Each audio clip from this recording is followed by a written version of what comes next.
రండి మా ముందుకు రండి, ముందుకు వచ్చేయండి.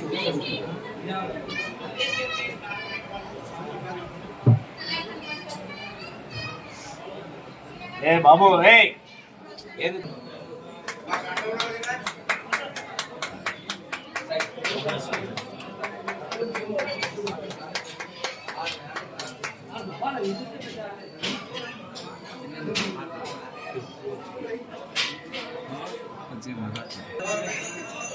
సార్ మీరు ఎడికి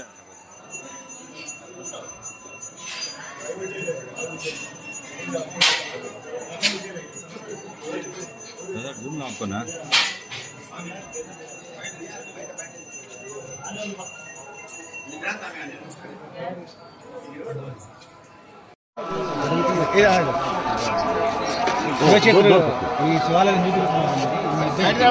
ప్రతి ఒక్క దేవస్థానం ప్రతి ఒక్క శైవక్షేత్రం తిరుగుతాను. ఎందుకంటే నేను లోక కళ్యాణం గురించి వచ్చిన కాబట్టి లోక కళ్యాణం చేయాలి.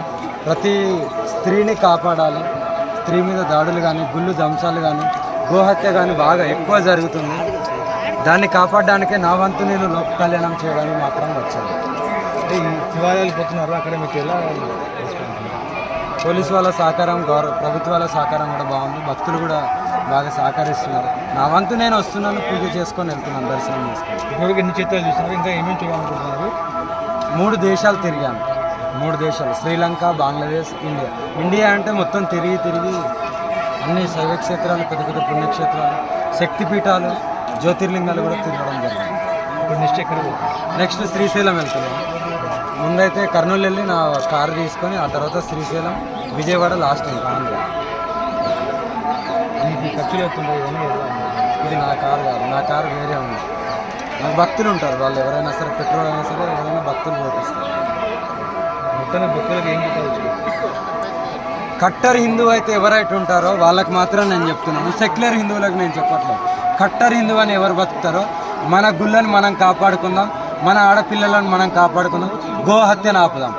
ఎందుకంటే సెక్యులర్ హిందువులు చేయలేరు, మనకెందుకులే అని చూసుకుంటూ మాత్రమే ఉంటారు.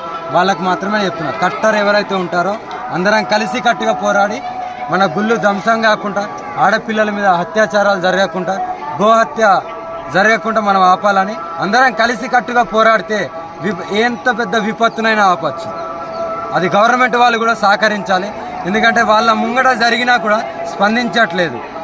ఎన్ని ఆడపిల్లల చిన్న పిల్లలను కూడా రేపులు చేయడానికి కూడా వెనకాడట్లేదు. అలాంటి సమాజంలో మనం బతుకుతున్నామంటే ప్రభుత్వం ఒక్కసారి స్పందిస్తే ఇంతకైనా మనం అడ్డుకోవచ్చు.